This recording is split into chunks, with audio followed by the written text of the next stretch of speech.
Assalamu alaikum, je vous espère bien. Nous sommes en 2024 et les apologètes musulmans sont toujours plongés dans un vieux rêve, celui de voir des preuves qui légitiment leur religion dans la Bible. Face à l'absence de prétendues annonces de Mohammed dans les révélations antérieures, ils se donnent beaucoup d'énergie pour fouiner dans les écrits bibliques afin de piocher quelques textes pour tenter de les coller à l'islam. Et le tout est joué. C'est à cet exercice désespéré que ça donne très souvent Jésus musulman. Et comme nous allons le voir, l'homme est passé pour maître dans l'art de la falsification.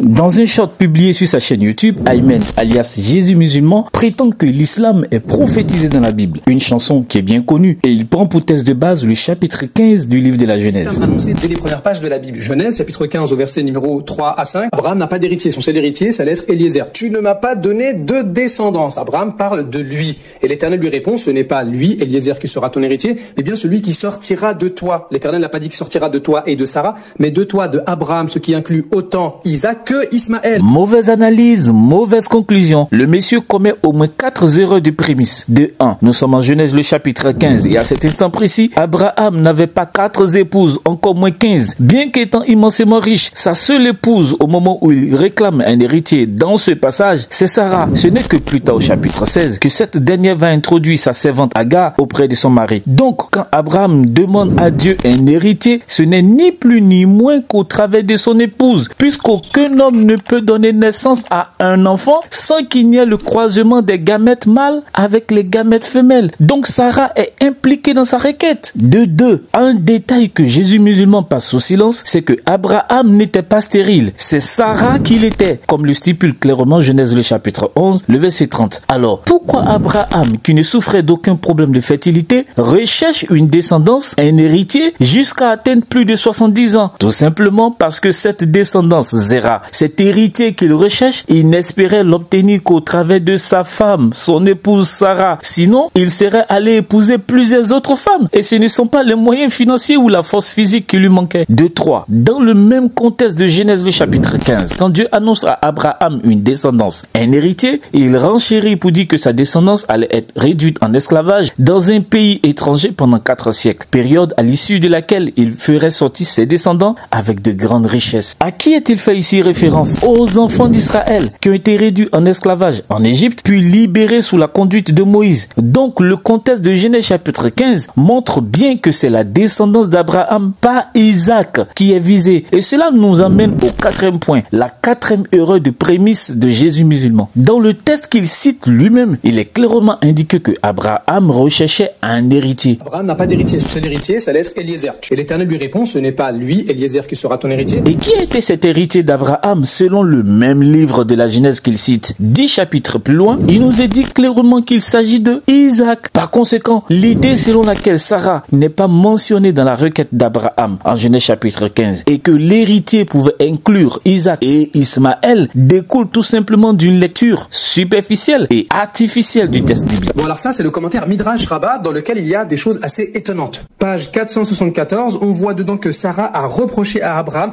d'avoir prié uniquement pour lui. En gros, pourquoi tu as dit qu'il y a que toi qui n'as pas d'enfant? Tu aurais dû dire, toi et moi, on n'a pas d'enfant, donne-nous des enfants. Bon, par la suite, ils disent des choses un peu bizarres, comme quoi Sarah aurait griffé Abraham, etc. Mais quoi qu'il en soit, ici, cet argument est valable. C'est vrai, quand on retourne dans la Torah, c'est indéniable. Abraham prie pour lui. Il se plaint, lui, de ne pas avoir d'enfant. Et l'Éternel lui dit à lui qu'il aura des héritiers.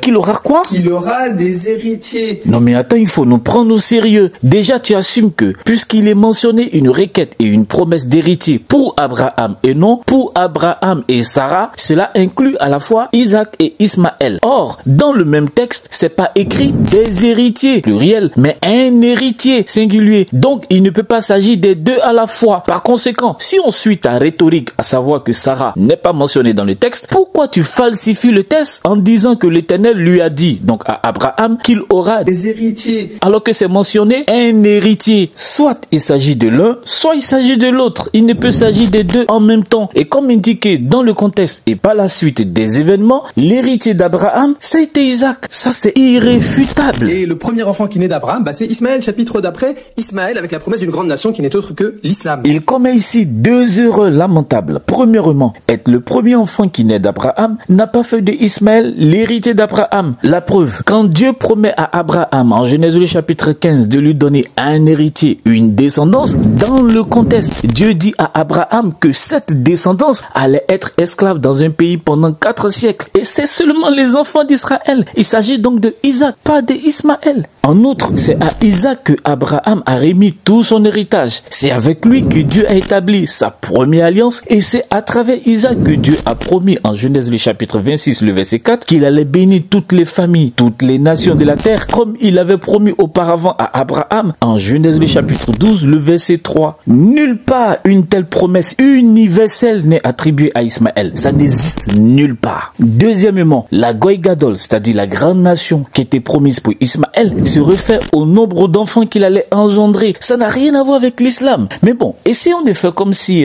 Ayman, Jésus musulman, avait raison. Si les musulmans se réclament être les descendants de Ismaël et qu'ils constituent cette grande nation qui a été annoncée au sujet d'Ismaël, il faut se rappeler que la grande nation de Ismaël est formée de 12 tribus, de 12 princes. Alors, duquel de ces 12 princes ismaélites Jésus musulman est-il issu? D'ailleurs, comme l'a reconnu un autre propagandiste musulman du groupe Nourdin Gamma, la promesse de grande nation qui avait été dite au sujet d'Ismaël avait déjà vu son accomplissement avec la naissance des 12 fils de Ismaël. C'est l'ange de l'Éternel qui avait montré l'eau là, et puis Ismaël a pu, dessus. Et la promesse lui a été faite de dire, je ferai de toi une grande nation. Une grande nation. Tu vas engendrer 12 princes. Et les 12 enfants d'Ismaël sont nés devant son papa Abraham. Dessus. Donc la promesse qui a été faite d'Abraham, pour dire c'est une grande nation, a été réalisée du vivant